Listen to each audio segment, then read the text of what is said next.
Pues como os ha comentado Cristina, yo soy actualmente editora en el Lancet, que es una revista médica, pero toda mi carrera ha sido realmente en academia hasta hace 3 años. Entonces yo, a ver si voy a la siguiente. Aquí, vale. Os comparto un poco cómo ha sido mi carrera para que veáis, porque cuando yo estaba metida en el rollo de PhD, postdoc y todo esto, me parecía que solo había como una manera de seguir la carrera y que una vez que te salías no había posibilidad de volver a entrar. Y sin embargo, a mí me ha enseñado mi vida, que ha sido un poco así caótica, que en realidad nada es para siempre. Yo como os han comentado, soy licenciada en farmacia, hice mi doctorado en la Complutense y durante ese doctorado hice varias estancias en Alemania y al terminar mi doctorado hice un postdoc muy cortito en el Hospital 12 de Octubre. Yo quería tener un poco de experiencia con humanos antes de hacer mi postdoc y también durante ese año me sirvió para pedir muchas becas, porque ya sabéis que es muy difícil conseguir contratos postdoctorales y tuve mucha suerte y conseguí una beca postdoc del Ministerio Fulbright para irme a MGH a Harvard y ahí estuve estudiando, estuve trabajando en diferentes proyectos relacionados con Alzheimer. Y cuando pasaron ya 4 años, volver a España estaba todavía un poco difícil y entonces yo no sabía muy bien qué hacer con mi vida. Mi postdoc había sido muy bueno, había aprendido mucho, había hecho muchos amigos, pero en términos de publicaciones tampoco publiqué una barbaridad cuando estaba en mi postdoc. Entonces estaba un poco bloqueada. Y empecé a buscar trabajos en la industria farmacéutica y AstraZeneca tenía una posición que era literalmente escrita para mí, porque estaban buscando a alguien que tenía todas mis skills de laboratorio. Y entonces apliqué ahí, pero al mismo tiempo apliqué a una fellowship en King's College porque me daba miedo dejar academia. Y entonces conseguí las dos cosas, pero lo que hice fue intentar la industria un año y defer la fellowship un año más. Entonces estuve un año en la industria y la verdad es que me gustó bastante más de lo que esperaba que me fuera a gustar, pero aún así me quedaba la cosilla de intentar academia. O sea, en la industria yo aprendí muchas cosas en cómo hacer los experimentos para que sean reproducibles, cómo escribir muy buenos cuadernos de laboratorio, cosas que se supone que, que tenía que haber sabido, pero que en industria se hace mucho más objetivamente. Pero claro, tiene la cosa de que muchos proyectos pues de repente se acaban y tienes que reenfocarte. Y entonces decidí volver a la academia, darle una oportunidad a academia y estuve como fellow en King's College London, que es cuando coincidí con Patri y con Teresa. Y ahí pues tuve suerte con mis mentoras y todo iba bien y conseguí mi fellowship para empezar a ser independiente con una estudiante que dependía de mí, otra estudiante que compartía con otra PI y otro segundo estudiante. Pero ¿qué pasó? Que llegó COVID cuando se supone que estaba intentando empezar a montar mi grupo y eso fue muy difícil de gestionar porque yo tenía un niño pequeño en casa, el departamento no fue muy supportive con los que éramos fellows porque estábamos intentando que los estudiantes de doctorado consiguieran acabar con su doctorado, pero al mismo tiempo nosotros no teníamos ningún support, no sabíamos qué iba a pasar con los laboratorios, o sea, los laboratorios se cerraron a cal y canto y no sabíamos cuándo iban a volver a abrir. Entonces a mí COVID me hit muy fuerte, como una PI nueva, y al final todo fue bien, logramos publicar, los PhDs se licenciaron, pero digamos que mi ciclo de funding acabó después de COVID en el 2021 y me tocaba aplicar a otro ciclo de funding. Y yo me sentí sin fuerzas para hacer esto, sin el soporte necesario por parte de King's College, porque King's College es muy grande, hay mucha gente muy buena y hay mucha gente que muchos muchos fellows que van pasando y pues tú tienes que demostrar tu valía y es muy complicado. Entonces llegó ese momento de pararme y pensar y decir, vale, si no es esto, ¿qué? Y entonces empecé a pensar lo que a mí me gustaba hacer. A mí me gusta mucho leer papers, me gusta mucho estar al día de la investigación de mucha gente, no solo la mía, por eso yo tendría a colaborar mucho con gente.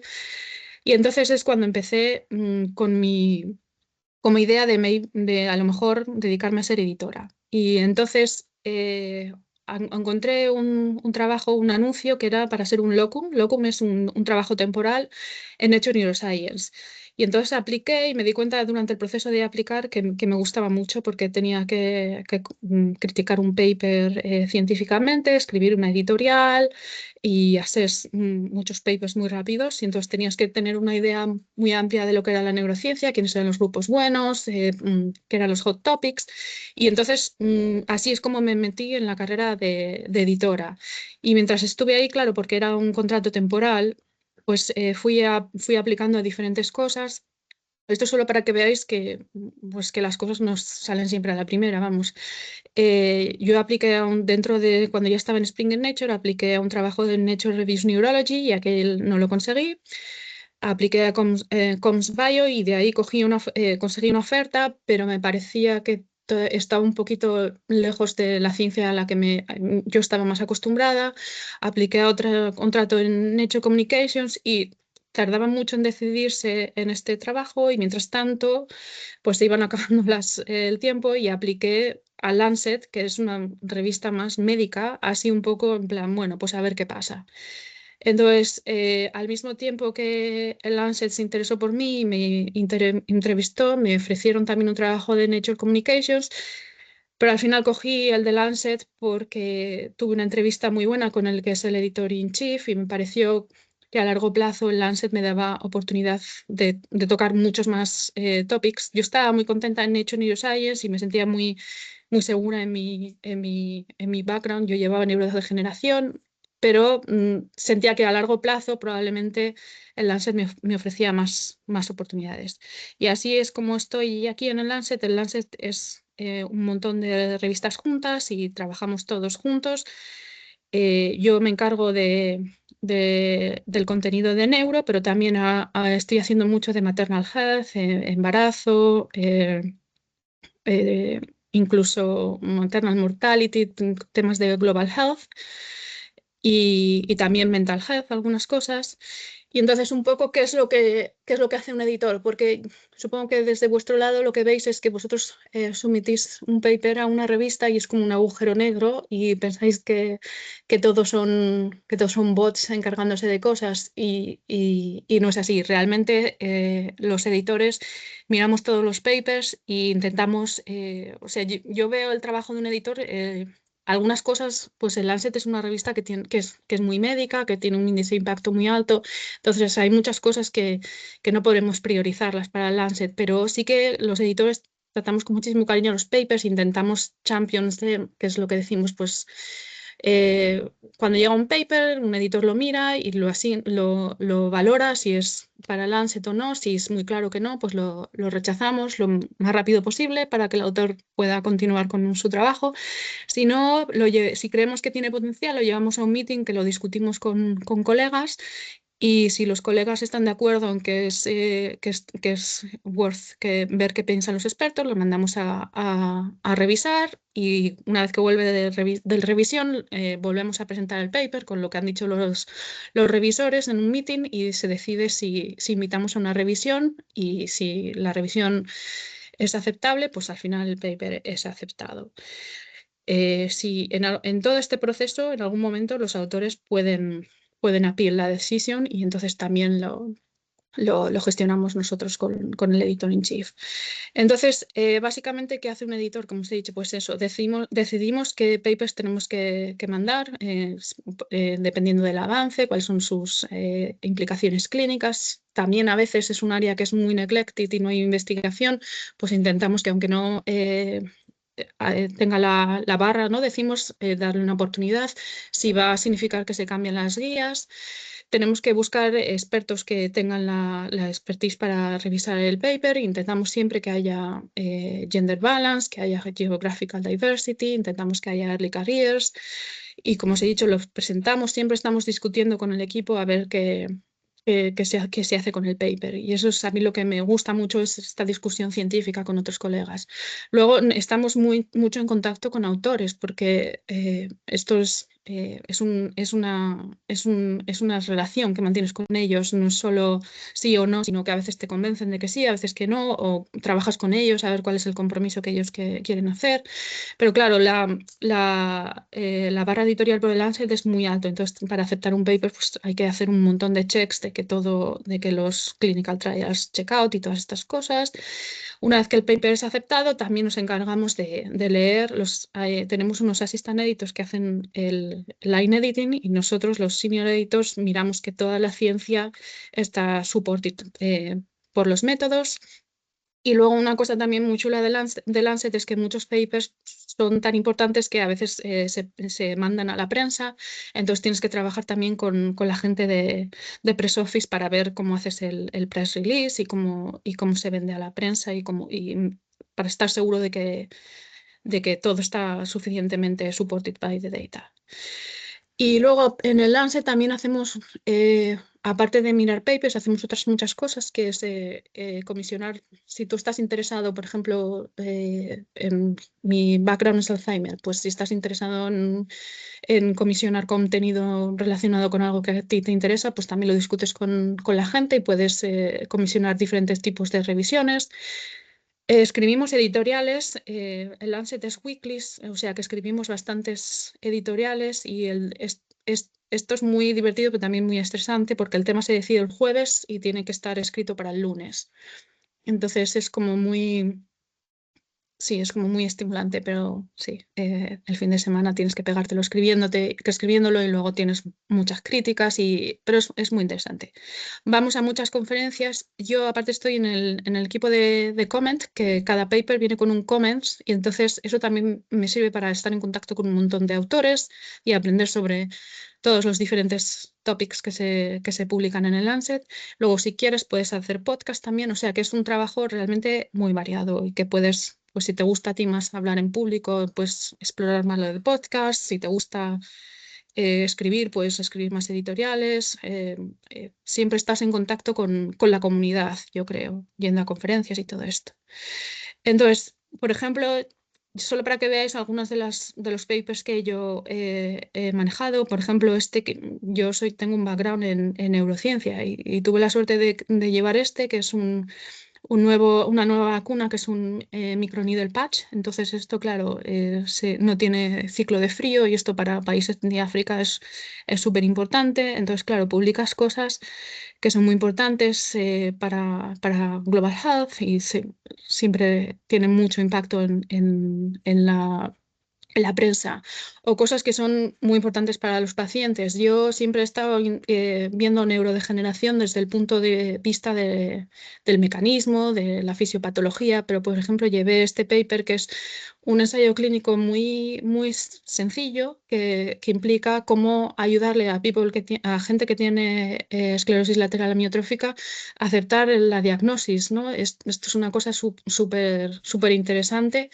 y súper relevante para ellos, como aceptar un diagnóstico de una enfermedad fatal. O sea, es una cosa que a lo mejor cuando yo estaba haciendo investigación ni se me había ocurrido que era importante, pero otra vez esto también fue cogido por la prensa muchísimo.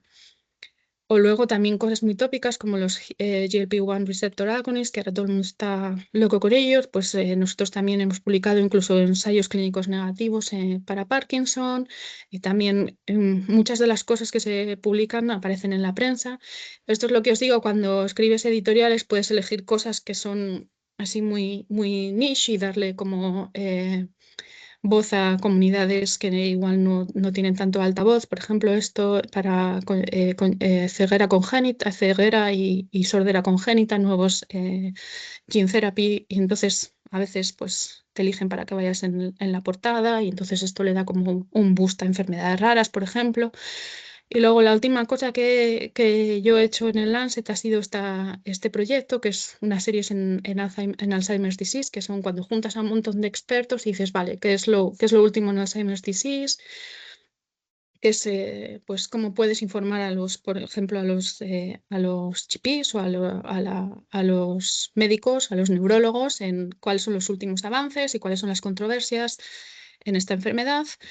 Y esto es una colaboración con un montón de autores que cuando yo estaba haciendo mi investigación pues eran como super tops y ahora pues tienes la suerte de trabajar con ellos y se hace un super launch y esto también tuvo un montón de coverage. Para mí me hizo muchísima ilusión, por ejemplo, verlo en El País. Es un proyecto que lleva muchísimo trabajo, muchísimas discusiones con los autores, pero es muy satisfactorio cuando ves pues, que se pone en la prensa a hablar de Alzheimer.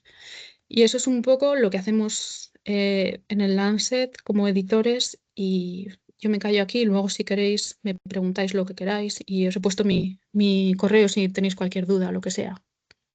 Muchas gracias, Beatriz. Muy interesante. Le damos paso a Teresa y para que nos cuentes tu trayectoria y lo que te dedicas actualmente. Gracias. Hola a todos, muchas gracias sobre todo por la invitación. Estoy encantada de estar con vosotros hoy y poder hablaros un poco de divulgación científica. Voy a poner mis diapositivas, decirme si están... A ver si hay buena conexión o no. ¿Sí? Sí, se ven. Perfecto, genial.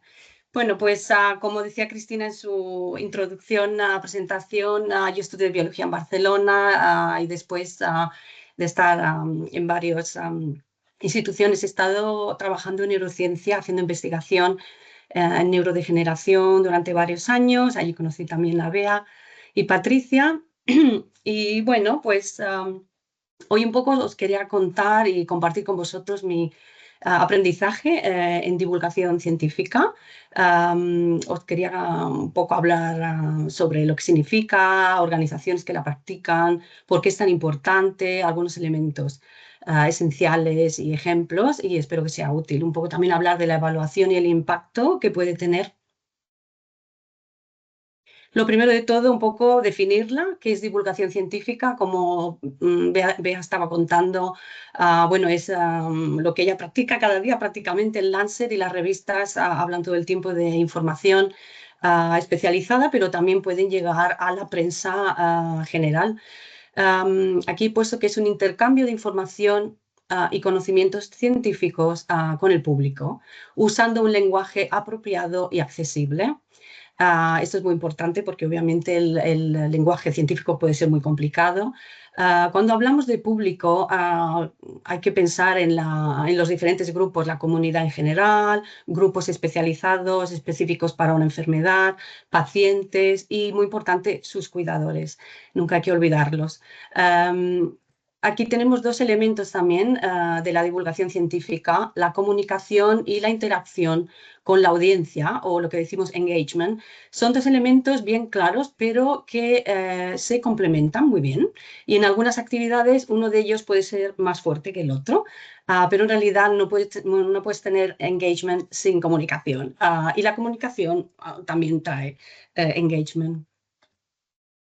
Organizaciones que practican la divulgación pues serían todas aquellas que producen nuevo conocimiento científico, obviamente universidades, centros de investigación, instituciones de salud pública que pueden ser regionales, nacionales o internacionales, fundaciones, museos, revistas científicas, como vea, y luego empresas privadas también, farmacéuticas, que pueden también usar la divulgación científica como parte de su investigación y luego para hacer publicidad un poco de sus descubrimientos y de sus productos. En todos los casos, la divulgación científica trae muchos beneficios para todas las partes implicadas. Para las instituciones sabemos que fomenta las colaboraciones internas con otras instituciones, con la comunidad. las instituciones, después de analizar, digamos, estas conversaciones, estas interacciones, pueden adaptar sus prioridades y se pueden mejorar los servicios de salud. Esto es muy importante. También se puede medir el impacto que tienen en la sociedad y gracias a esto pueden usar estos datos para seguir pidiendo fondos para más investigación y luego aumenta su prestigio como institución, el saber que tienen una parte, un papel importante para ayudar a tener una sociedad mejor, más instruida y más interactiva. Y luego potencia la innovación y muy importante, como veis ahí fuerte, genera confianza, porque hemos notado en los últimos años algunas partes de la sociedad que tienen un poco la confianza disminuida en algunas instituciones. Entonces hay que seguir teniendo este diálogo con todos los grupos para mantener esta confianza. Para el tema de la sociedad, obviamente cuando hacemos accesible la información a las personas, pues hay un aumento de conocimiento para todos, pueden aumentar su interés en la investigación, en la salud, en el bienestar, y esto les proporciona más capacidad para poder decidir lo que es bueno para ellos, para sus familias, para su comunidad, les da más poder y les da más responsabilidad, como más conciencia de su papel, digamos, y de cómo sus acciones pueden tener una repercusión positiva también. También he visto para los investigadores, estudiantes, personal sanitario, poder hacer este tipo de actividades es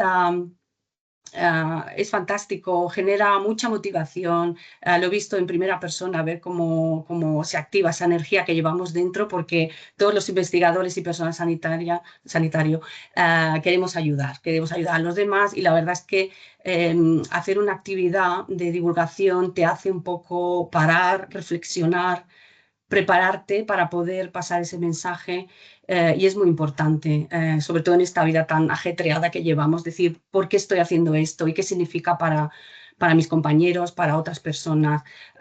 Y luego también al hacer esta actividad se obtienen nuevas habilidades de comunicación, porque es un proceso de aprendizaje también.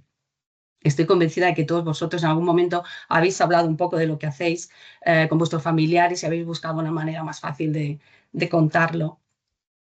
Aquí unos ejemplos de estos dos elementos. Comunicación, he puesto aquí noticias y artículos, páginas web, blogs, informes. ¿Por qué los he separado? En realidad están unidos, como decía, se complementan, pero estos ejemplos en estas situaciones no tienes al interlocutor a lo mejor aquí contigo, sino que tú pasas la información a través de un canal. También están las redes sociales y la comunicación digital. Todo es muy importante, pero digamos que no ves a las personas. En cambio, la parte del engagement, de la interacción, tiene un elemento de organización bastante importante. Aquí puedes ver a tu audiencia en persona o online, pero tienes que trabajar en la logística.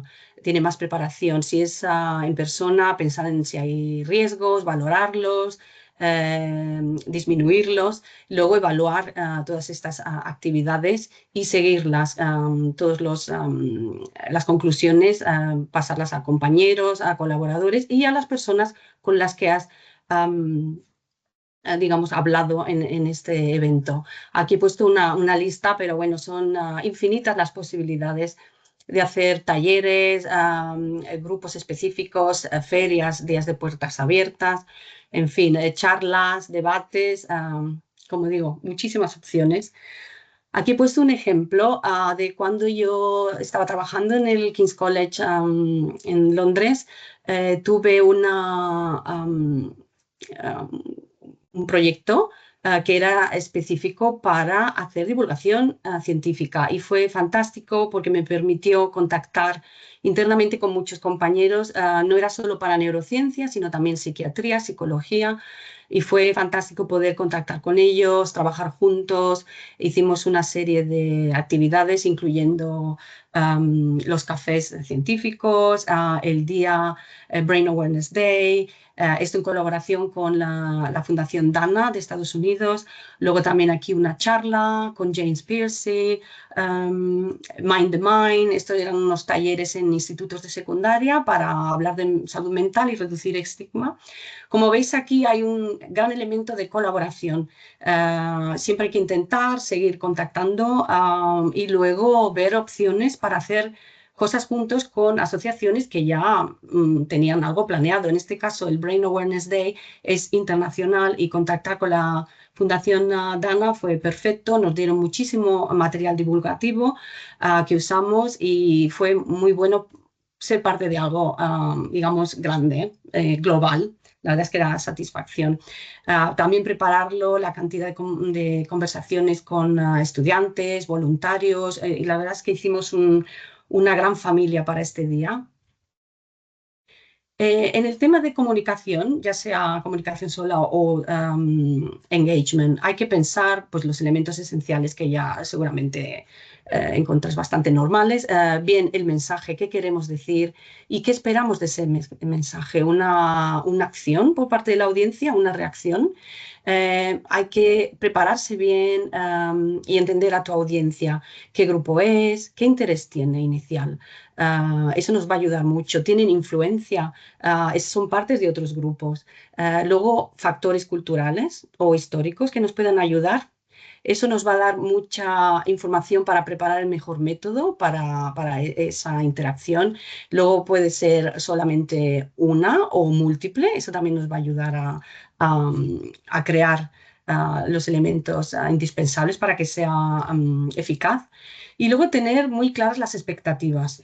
Yo creo que eso es ser honesto, decir esto es lo que queremos hacer, esto es lo que esperamos, ayuda mucho desde el principio a que sea satisfactorio para todos. Aquí en el círculo he puesto para que tengáis la idea de que esta actividad es muy dinámica. Cualquier cosa que se hace hay que pensarla, diseñarla, promocionarla, obviamente llevarla a cabo y luego analizarla. Y con ese aprendizaje seguimos el ciclo.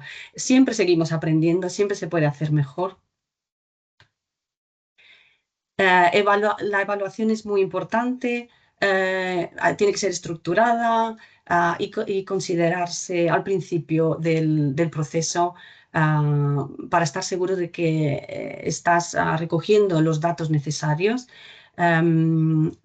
También si se pide, digamos, fondos, es una solicitud, pues demostrar que has pensado bien qué vas a hacer, cómo lo vas a evaluar, da mucha fuerza a un proyecto y cada vez más esta parte de los procesos está la zona de public engagement y science communication, entonces hay que tenerlo en cuenta.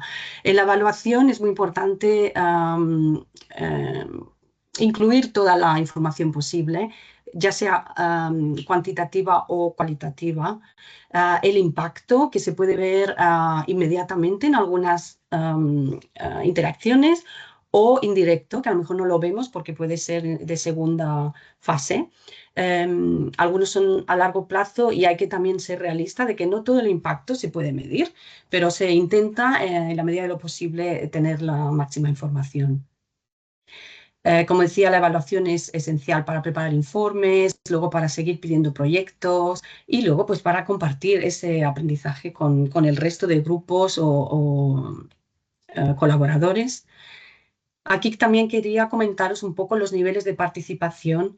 Bueno, es una escalera, ya podéis ver. A medida que se suben esos peldaños, se está aumentando no solo el interés, sino también, digamos, el poder de decisión de las personas, de la audiencia que está participando en ese proyecto.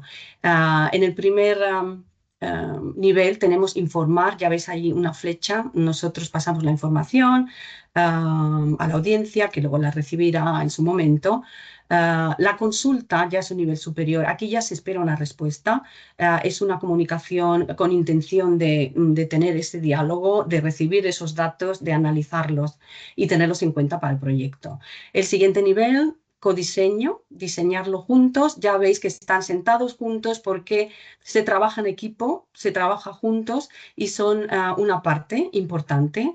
Normalmente esto se usa para proyectos que que están iniciándose y hay que ya pensar, hacer un poco de planning de algunas barreras que pueda haber, cómo hacerlo mejor. Y luego el último nivel, aquí coproducción, ahora está muy de moda, coproduction, se usa mucho. Hay que recordar a todo el mundo que ese es el nivel más importante, digamos, y de, como decía, poder de decisión alto. No todos los proyectos se pueden hacer coproduce, no todos, depende de la naturaleza y también está bien, hay que hacerlo, digamos, cada uno a su manera y hay que hacerlo de la mejor manera para que sea, como digo, satisfactorio para todos. Pero aquí recordar el papel de los pacientes y los cuidadores es esencial. People with lived experience, ellos tienen su experiencia de esos servicios de salud y en algunos proyectos de investigación es que aportan muchísimo y es importante que estén bien considerados por todos los equipos. Y también Bea comentaba un poco sobre la igualdad, la diversidad. Esto también lo tenemos en cuenta cuando se hace divulgación científica, porque hay que asegurarse que intentamos incluir a todos los grupos, miramos que participen, que se lo ponemos fácil, no queremos que haya obstáculos, hacemos una investigación y buscamos soluciones, porque hay que adaptarse, hay que cambiar el método para asegurarse que todos participan. Luego los datos, obviamente hay que tener cuidado con ellos, confidenciales y analizarlos para que luego esto sea parte del gran proyecto, no solo el mensaje que se envió, la conversación que se tuvo, sino quién estaba en ese grupo. Y si alguien no estaba, ¿por qué? ¿Por qué no está? ¿Y qué podemos hacer para que en el próximo sí lo consigamos? Aquí ya un poco una conclusión.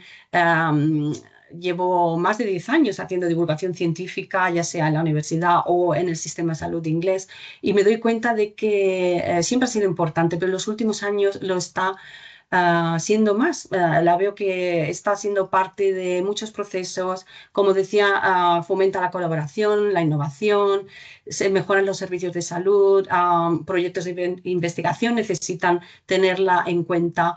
Sobre todo ese diálogo se mantiene abierto. Es muy importante que tengamos la conversación siempre activa y no simplemente ir a hablar con los pacientes cuando se necesita, sino tener este canal siempre activo ayuda mucho con la confianza en las instituciones también. Y luego al otro lado he puesto para vosotros recordaros que la divulgación científica es muy versátil, como he comentado, hay muchas opciones, ya sea a nivel digital o a nivel de en persona. Entonces yo creo que todos los investigadores llevamos un pequeño divulgador dentro o gran divulgador dentro. Cada uno tiene sus cualidades y sus talentos. Pero lo que os puedo asegurar es que ya como investigadores ya tenéis una gama de habilidades porque vosotros lleváis proyectos, vosotros os organizáis vuestros experimentos y todo eso es muy importante ya para llevar a cabo este proceso de divulgación. Luego la parte de comunicación es muy bueno seguir aprendiendo. Siempre hay algo nuevo que añadir y bueno, hay gente que es más preparada o le sale más natural, pero eso no significa que alguien que a lo mejor dice yo no quiero estar tan a la vista, puedo trabajar aquí en el background y hacer cosas maravillosas a nivel digital. Luego también comentaros la creatividad. Es ideal, la verdad, poder tener esa opción de sacar nuevas habilidades, de pensar este mensaje, cómo lo podemos llevar fuera, cómo diseñarlo. Luego hacer proyectos que mezclan disciplinas, multidisciplinarios, arte, conciencia. Digamos que la lista sigue y siempre hay nuevas ideas. Entonces yo os aconsejo a que os lancéis, si no lo habéis hecho ya, habléis con compañeros si tenéis alguna idea. Siempre hay que seguir pensando opciones para hacer la transferencia de conocimiento y, bueno, vuestras habilidades que ya tenéis, seguir añadiendo. Y bueno, creo que ya. Muchas gracias. Sí, vamos a dar ya paso. Sí, no sé si tienes alguna. Vale. Damos paso ya a la última ponente y Laura, cuando quieras. Pues muchísimas gracias, Cristina. Perdonar, ya lo estáis viendo, ¿verdad? La pantalla. Esperar, y ahora Sí. lo pongo. A ver. Perfecto, pues nada, Sí. muchísimas gracias, Cristina, muchísimas gracias a los organizadores por darme la oportunidad de estar aquí hoy, porque yo una vez estuve allí donde vosotros, estuve pensando qué quería hacer con mi futuro y la verdad es que tener la oportunidad de escuchar 3 charlas como las que nos juntamos aquí hoy, yo creo que es una oportunidad pues genial de ver un poco más allá de lo que de primera se nos pone delante, ¿no? Yo cuando terminé biología en la Autónoma tenía claro que quería trabajar en investigación, lo que no tenía tan claro es si quería hacer la tesis o no. Y por ello estuve trabajando durante 3 años como lab manager y tuve la suerte de tener una jefa que vio en mí pues no una técnico al uso, sino alguien que tenía un poco la ambición o las ganas de, en realidad, de investigar. Y tuve mis publicaciones, presenté comunicaciones en congresos y eso me abrió un poco ya las miras. Pero en realidad a mí me faltaba algo, me faltaba ver un poco qué es lo que pasa al final de la investigación. Todos cuando empezamos en investigación, ya sea más básica o más aplicada, al final nuestro objetivo es que ese tratamiento o que esa diana terapéutica o que esa información de la fisiopatología de la enfermedad llegue a los médicos o llegue a los pacientes en el caso de la investigación clínica. Y a mí me faltaba justo eso, ¿no? ¿Cuál era el último paso de esa cadena? Y por ello hice un máster para entrar en la industria farmacéutica y llevo pues ya 13 años en diferentes departamentos, en diferentes áreas terapéuticas y también en diferentes laboratorios, pues viendo un poco esa aplicabilidad de toda la investigación que sin ella no estaríamos donde estoy en este caso ahora. O sea que está claro que la base de todo es la investigación. Y he enfocado un poco esta presentación para daros una visión no solo del departamento médico, que es donde yo tengo principalmente la experiencia, sino también otros departamentos que son también accesibles por los perfiles científicos.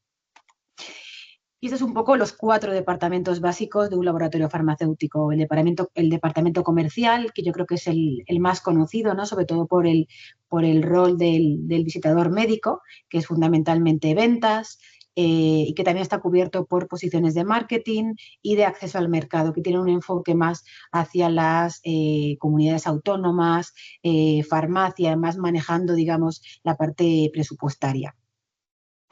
Hay un departamento también muy importante y que es un poco la continuación de la parte de investigación básica, que es la parte de investigación clínica, básicamente los ensayos clínicos. Es verdad que esto está muy manejado por CROs, pero también hay laboratorios que tienen dentro de sus departamentos investigación propia y desarrollo clínico, lo cual le da un cáliz un poco más completo al propio trabajo dentro del laboratorio. Y pasando a las áreas más de departamento médico, tenemos las áreas técnicas, que es farmacovigilancia, es decir, el seguimiento de los efectos adversos o efectos no deseados o no esperados dentro del uso de los fármacos. Está el departamento de regulatory, que se encarga de las relaciones con las autoridades sanitarias, ya sean nacionales, regionales o internacionales.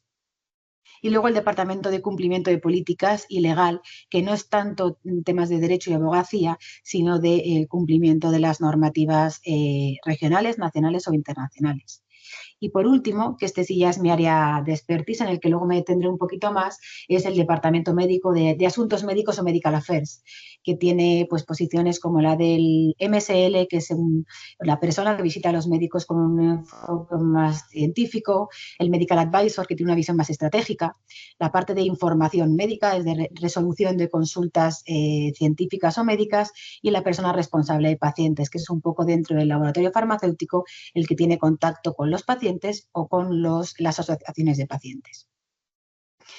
Bien, profundizar un poquito en cada uno de los departamentos, aunque luego me enfocaré más en el de mi expertise, es el del médico. La cara comercial es pues la cara más visible relacionada a la compañía, ya sea en visita médica, ya sea en estrategia o ya sea en acceso a mercado.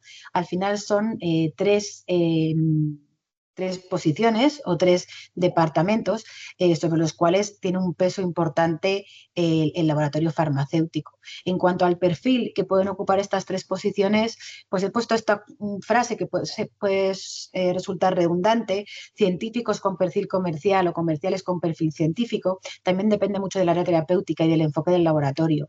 Por mi experiencia, que se basa mucho en enfermedades raras, es fundamental tener un enfoque científico, y creo que hace que se tengan más habilidades. Es verdad que también hace falta un perfil comercial, pero creo que es mucho más sencillo adquirir un perfil comercial siendo científico que entender realmente el nivel científico que se requiere siendo un perfil comercial. En cuanto al área de investigación clínica, que al final es un pilar fundamental sin el cual no llegarían los fármacos a manos de los médicos y los pacientes, al final es la manera de llevar la ciencia al uso del paciente. Pues en esta parte de nuestra farmacéutica tiene lugar todo el desarrollo clínico, desde las fases más tempranas hasta los estudios observacionales de fase 4, y lo que pretende garantizar es la calidad, la seguridad y el rigor científico de todo ello que se ha visto en los ensayos de ciencia básica, y su aplicabilidad a los pacientes, ¿no?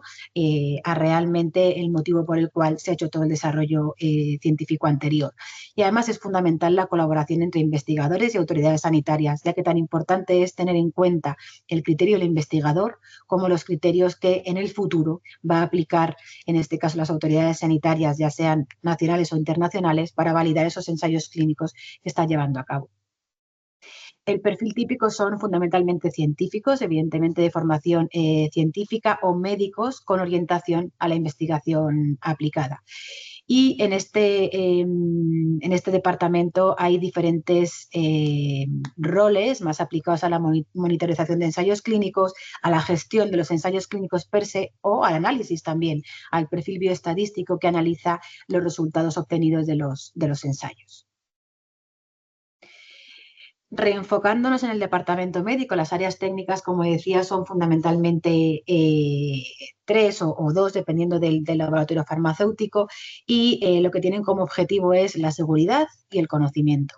Por un lado, la farmacovigilancia se encarga de hacer seguimiento de los efectos adversos, tanto en programas de acceso temprano como en el uso habitual de los fármacos ya aprobados para su utilización, y evaluar los riesgos frente a los beneficios que propone el tratamiento. Más son seguimientos que se hacen de manera continua, y de hecho todos los pacientes que recibimos algún tratamiento y que tenemos algún efecto adverso, deberíamos ser nosotros mismos los que lo comuniquemos para que se pueda hacer una foto completa del beneficio y el riesgo de los fármacos que están en comercialización. Y de hecho, como sabéis, hay algunos fármacos que después de llevar un montón de años en uso se dejan de utilizar o se desautorizan por efectos adversos que se han detectado durante el uso habitual de los tratamientos.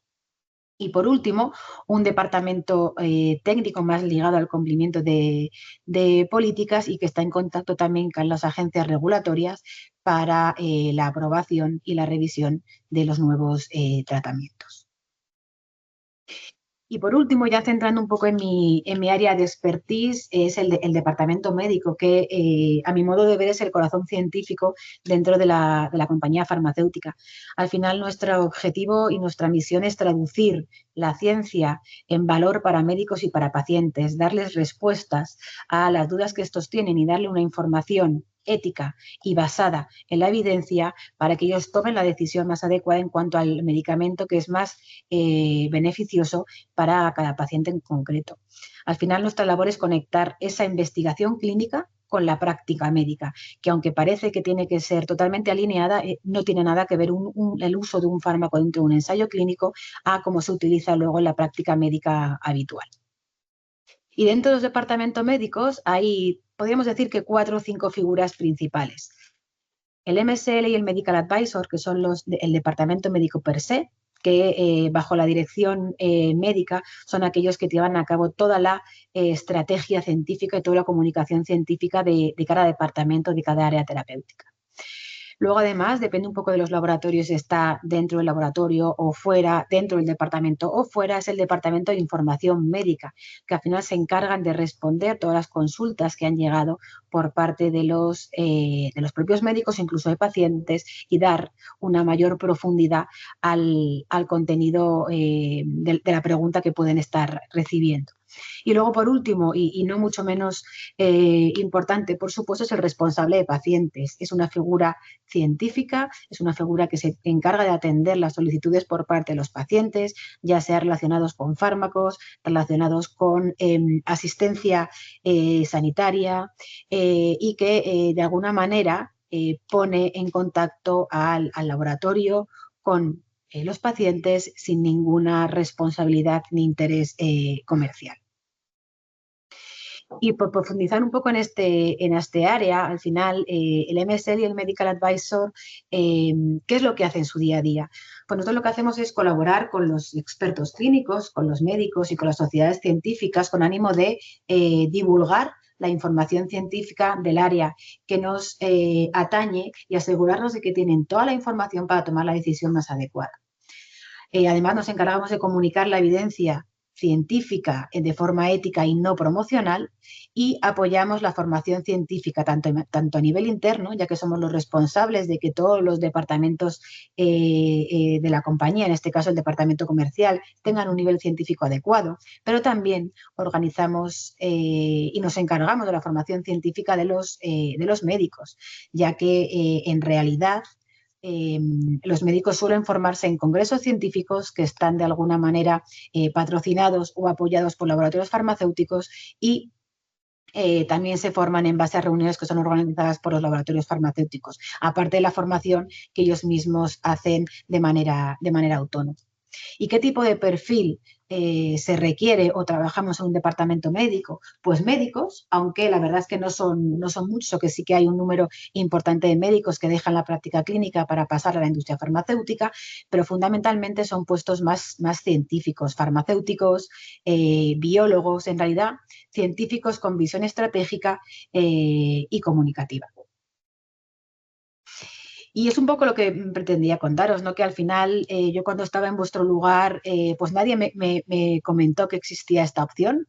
Yo di con ella después de buscar mucho, preguntar y a través del máster en el que pedí información. Yo iba a hacer el máster de investigación clínica y fue el propio director del máster el que me dijo, yo te veo más con un perfil para entrar en la industria farmacéutica, más en departamento médico. Y así hice. Al final yo creo que combina ciencia, ética y comunicación, que ofrece salidas para científicos como vosotros y al final vemos directamente el impacto de toda la parte de la investigación cuando llega el paciente. Y por último quería pues compartir esta reflexión que hace poco que di con ella y que el departamento médico, los científicos no dejan de investigar, sino que cambiamos el laboratorio, toda la investigación por su aplicación en el mundo real. Y con esto nada, agradecer mucho vuestro tiempo y quedo a vuestra disposición para cualquier duda que pueda surgiros al respecto. Muchas gracias a todos.